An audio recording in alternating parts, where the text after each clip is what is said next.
अब ये तो बता दीजिए हाइड्रोजन से इलाज कैसे करते हो सर? हाँ, ये एक अच्छा है, मेरे मतलब की आपने बात की तो थोड़ा सा मतलब की बात कर लेते हैं। देखो मित्र, बात ऐसी है कि दुनिया में जितनी भी चीज़ें हैं, कोई भी समस्या, इवन कि ये माइक है, अगर इस माइक में भी ये माइक अपना काम ना करे जिस काम करने के लिए पैदा हुआ है, तो ये एक समस्या हो जाएगी। ठीक है? तो इसी को आपकी मेडिकल साइंस की भाषा में बोलते हैं फ्री रेडिकल्स। जब आपके शरीर में जिस सेल को जो काम करना चाहिए था वो काम नहीं करता है, तब आपके शरीर में बीमारियां पैदा होती हैं। डन? इतनी सी बात समझ में आ गई? ये एक बिल्कुल अनपढ़ व्यक्ति को भी समझ में आ जाएगी कि मैं क्या कह रहा हूं। ठीक है? अब मैं ये कहूं कि अगर ये खराब हो गया है तो इसको हम मतलब यानी कि ये जो काम करना चाहिए था वो नहीं कर रहा है, तो इसको क्या होगा? एक मैकेनिक आएगा जो इसको ठीक करेगा। वो ठीक करना ऐसा ही है जैसे मैकेनिक ने इसे समझाया कि तुम इस काम के लिए बने थे, तुम इस काम को करो। ठीक है? लेकिन बॉडी में जो हमारे सेल्स हैं उनको कौन समझाएगा? अब क्वेश्चन ये है ना लोग कि आपने उदाहरण तो यहां वाला दे दिया, अब उन सेल्स को कौन समझाएगा? देखिए, अगर कोई व्यक्ति थोड़ा सा समझदार है और वो जीवन को समझता है तो उसे पता होना चाहिए कि सेल भी एक पूरा विज्ञान है, पूरा ब्रह्मांड है। आयुर्वेद में कहा जाता है कि हमारा शरीर में वो सब कुछ है जो ब्रह्मांड में है। अब मैं कहूं कि हमारे सेल में वो सब कुछ है जो हम में है। यानी कि एक सेल से हमारे एक शशांक तैयार किया जा सकता है, एक सखा तैयार हो सकता है। आपके शरीर का एक सेल लेके मैं एक निशान बना सकता हूं। तो यानी कि आपके एक सेल में सब कुछ है ना, यानी कि पूरा माइंड भी उसके अंदर है, उसके अंदर ये भी है कि हमें करना क्या था, सब कुछ है, लेकिन उसे समझाने वाला सेल नहीं है। तो हमने इसको ऐसे पकड़ा कि देखिए, हाइड्रोजन जो है वो दुनिया का फर्स्ट मॉलिक्यूल है और वो सबसे छोटा है, उससे छोटा कुछ नहीं है। वो इतना छोटा है कि आपके विचार के जो सेल होते हैं उसमें प्रवेश कर सकता है। विचार के भी सेल होते हैं, लोग ये मानेंगे, लोग कहेंगे कैसी बात कर रहे हो? हाँ, होते हैं, विचार के भी सेल होते हैं। एटम के पीछे भी बहुत सारी चीजें होती, अभी भी खोज जारी है कि इनको तोड़ के देखो इनके पीछे क्या है। सबसे पीछे विचार मिलेगा आपको, सबसे पीछे भाव मिलेगा। तो वो इतना छोटा सेल है कि आपके वहां पे भी प्रवेश कर जाता है। दूसरी चीज, जब हमने इस पे खोज की तो हमें पता लगा, क्योंकि मैं ज्योतिष के माध्यम से भी करता हूं, केवल हाइड्रोजन नहीं है। अच्छा। हाइड्रोजन को सपोर्ट करता है ज्योतिष, फिर उसको रागा, ये पूरा साइंस है, रागा के साथ एक योग निद्रा, 4 चीजों का जोड़ से हम थेरेपी कर रहे हैं। तो इसमें हाइड्रोजन पे जो हमने रिसर्च किया तो पता लगा हाइड्रोजन जो है वो बृहस्पति ग्रह से है, मतलब बृहस्पति में पूरी हाइड्रोजन है। तो हाइड्रोजन को अगर ज्योतिष में बात करेंगे तो इसको बृहस्पति कहा जाएगा। बृहस्पति ज्योतिष की भाषा के अनुसार गुरु है, और बृहस्पति एकमात्र ऐसा, अब जैसे कि अगर हम आपकी मेडिकल साइंस में बात करें, कोई भी सेल ऐसा नहीं है जिसके साइड इफेक्ट नहीं, कोई दवाई ऐसी नहीं जिसके साइड इफेक्ट नहीं, कोई काम ऐसा नहीं जिसके साइड इफेक्ट नहीं। दुनिया में कोई भी ऐसी चीज नहीं जिसके साइड इफेक्ट नहीं। लेकिन अगर ज्योतिष में पूछेंगे तो कहेंगे कि बृहस्पति एक ऐसा ग्रह है जो साइड इफेक्ट नहीं देता। बृहस्पति कभी किसी का बुरा नहीं करता। बृहस्पति को आप गाली भी दो, बृहस्पति कुछ नहीं करता। बृहस्पति को लोगों ने बहुत कुछ कहा, बृहस्पति फिर भी सह गया। तो बृहस्पति कोई किसी को नुकसान नहीं पहुंचाता, नुकसान के लिए बना ही नहीं है, उसके पास नुकसान का कंसेप्ट ही नहीं है। तो वैज्ञानिकों ने 20 साल से इस सेल्स पे काम किया, एक मशीन बनाई, जापान में इस पे बहुत काम हुआ। आज जापान और चीन पूरा इसको यूज कर रहा है, लेकिन वो यूज कर रहा है डिटॉक्स के लिए। ओके, ठीक है।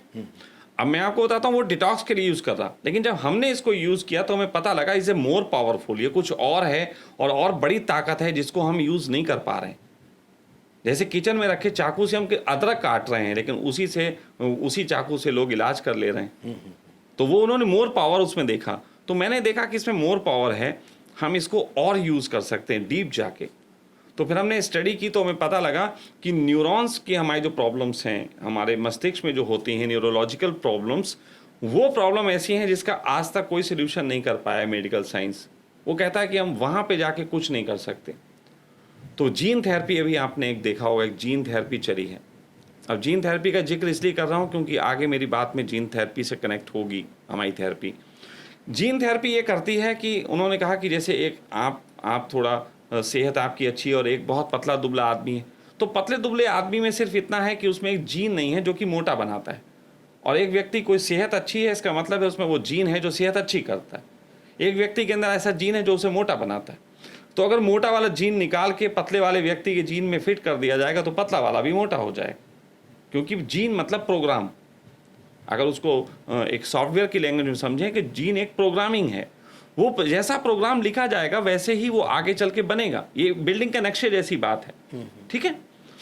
तो हम लोगों ने इसको देखा कि ये सबसे छोटा मॉलिक्यूल है, इसका मतलब किसी भी मॉलिक्यूल के साथ, फिर इसकी स्टडी कहती है, इसकी पूरी बुक है, उसमें जिन लोगों ने इस पर स्टडी की उन्होंने कहा है कि हमने देखा है कि ये फ्री रेडिकल्स को जाके किल करता है, फ्री रेडिकल्स के साथ जाके दोस्ती करता है, फिर उनको समझाता है और सही रास्ते पे ले आता है, या उनको कहता है कि अब तुम साइड में चले जाओ। तो ये फ्री रेडिकल्स के साथ संबंध बनाता है।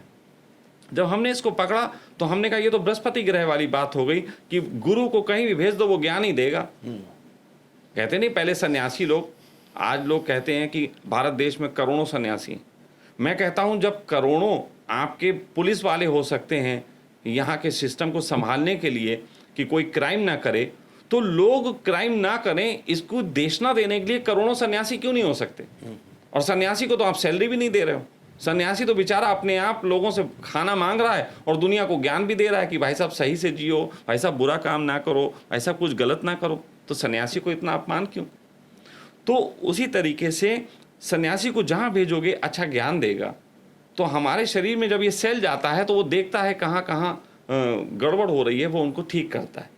लेकिन फिर ये तो दिक्कत की एक बात थी। दिक्कत की बात ये थी कि किसी की किडनी में प्रॉब्लम हो गई है, अब ये सेल आराम से जाएगा और फिर शरीर में जाके पता नहीं वो किसको समझाएगा, लेकिन ज़रूरत तो हमें किडनी में है ना। अब इस सेल को सीधे किडनी को कैसे बताओ, क्योंकि ये मूडी सेल भी है। इस सेल की बात में वैज्ञानिक कहते हैं कि इसको कंट्रोल नहीं किया जा सकता, ये मूडी है। तो गुरु मूडी भी होते हैं, होते अच्छे हैं लेकिन मूडी होते हैं, चलते अपने ढंग से। तो गुरु को सही दिशा में उनसे आशीर्वाद प्राप्त किया जाए, इसका एक पूरा प्रोसेस है। क्योंकि मैं खुद भी गुरु हूँ, सन्यासी हूँ, तो मैं इसको समझ पाता हूँ कि गुरु को कैसे डील करना है। तो इस बृहस्पति सेल को हमने फिर ज्योतिष के हिसाब से इसको समझा कि किसी व्यक्ति में प्रॉब्लम है तो कौन सी एनर्जी उसकी डिस्टर्ब्ड है। जैसे आप वात पित्त कफ की बात कर रहे हैं, उसी तरीके से बॉडी में एनर्जीज होती हैं, अगर वो एनर्जीज डिस्टर्ब हैं तो आदमी को होगी। ये एक ज्योतिष चिकित्सा शास्त्र है। तो उसके हिसाब से हमने इसको पकड़ा और फिर हमने देखा कि हम किस ऑर्गन पे क्या प्रॉब्लम है और वो किस हिसाब से है, उससे संबंधित हमने रागा तैयार किए और हमने उसको हाइड्रोजन आपको लगाई और फिर उसको ऐसे रागा दिए कि आपको किडनी में अगर हाइड्रोजन का पहुंचाना है तो हमने एक रागा तैयार किया उस व्यक्ति के हिसाब से। वो रागा कोई एक नहीं है कि लोग हमसे यहाँ पूछें कि सका जी रागा बता दीजिए हम भी लेने लग जाएंगे, ऐसा नहीं होगा। आपकी कुंडली के हिसाब से पूरी रिसर्च करके वो रागा निकलता है, फिर किस दिन किस टाइम पे आपकी हीलिंग एनर्जी एक्टिव होती है उस टाइम पे हम आपको वो थेरेपी देते हैं और वो रागा सुनाते हैं जिसमें आपके ये सेल हाइड्रोजन्स के जो मॉलिक्यूल हैं वो उस ऑर्गन के जो सेल्स हैं जो वर्क नहीं कर रहे हैं, फ्री रेडिकल में कन्वर्ट हो गए हैं, उनको जाके समझा सके कि तुम इस काम के लिए हो। सीधे उनसे दोस्ती कराने का हमारा काम है। बहुत अच्छा। सखा जी, मैं चूंकि मूत्र गुर्दा रोग विशेषज्ञ हूँ, हजारों लोगों को डायलिसिस से बचाया है। बहुत सारे पेशेंट्स ऐसे आ जाते हैं कि हमारी चिकित्सा के अंतर्गत आने के बाद भी बहुत फ्रूटफुल रिजल्ट्स नहीं मिलते।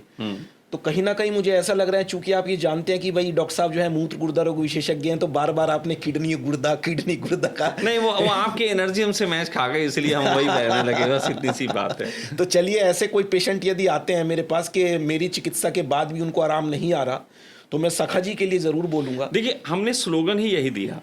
हम ऐसा नहीं कर रहे हैं कि हम कह रहे हैं कि मेडिकल साइंस के पास मत जाओ, हमारे पास आओ। हम ये भी नहीं कह रहे कि आयुर्वेद के पास मत जाओ, हमारे पास आओ। हम ये कह रहे हैं जब आप सब जगह से हार गए हैं तब आप हमारे पास आइए। उसका एक रीज़न है, बहुत आज क्लियर कर देता हूँ आप सबके बीच। रीज़न सिर्फ ये है क्योंकि हम जिस साइंस की बात कर रहे हैं उस साइंस को हर आदमी समझ नहीं सकता। वही समझ सकता है जिसने अपने दिक्कतों को दूर करने के लिए सभी पैथियों में चक्कर काटे हूँ। जब आदमी किसी रोग को लेके किसी पैथी के चक्कर काटता है तो वो 6 महीने 8 महीने में खुद एक डॉक्टर हो जाता है, और डॉक्टर को मैं बहुत आसानी से समझा सकता हूं कि मैं कैसे ठीक करूंगा। मुझे उनको समझाना आसान है। तो हमने ये थोड़ी सी चालाकी कह लीजिए, जो भी हमने कहा, जब आप सब जगह से थक जाएं तब हमारे पास आएं, क्योंकि तब आप मेरी पैथी समझ भी पाएंगे और आप उस गंभीरता से इलाज भी ले पाएंगे जिस गंभीरता से हम आपको दे रहे हैं। फिर दूसरा ये है कि थोड़ी सी महंगी है हमारी पैथी। उस महंगी होने की वजह से जो लोग सब पैथी में इलाज करा सकते हैं उन्हीं के पास इतना धन भी होता है कि वो हमारी पैथी तक भी आ सकते हैं। मोस्ट ऑफ हर आदमी यूज़ नहीं कर सकता। ये भी हमें कहाँ है आपकी पैथी के लिए? फिलहाल तो देखिए हमारा चंडीगढ़ में हेड ऑफिस है। उसके अलावा हमारा एक काठमांडू में भी सेंटर है और हमारा एक सेंटर रुड़की में है। अभी सहारनपुर में एक बहुत बड़ा हमारा सेंटर बन रहा है जिसमें 250 से ज़्यादा लोगों के रहने की खाने की व्यवस्था होगी। वहाँ मेडिटेशन और सारी चीज़ें भी सब शामिल रहेंगी।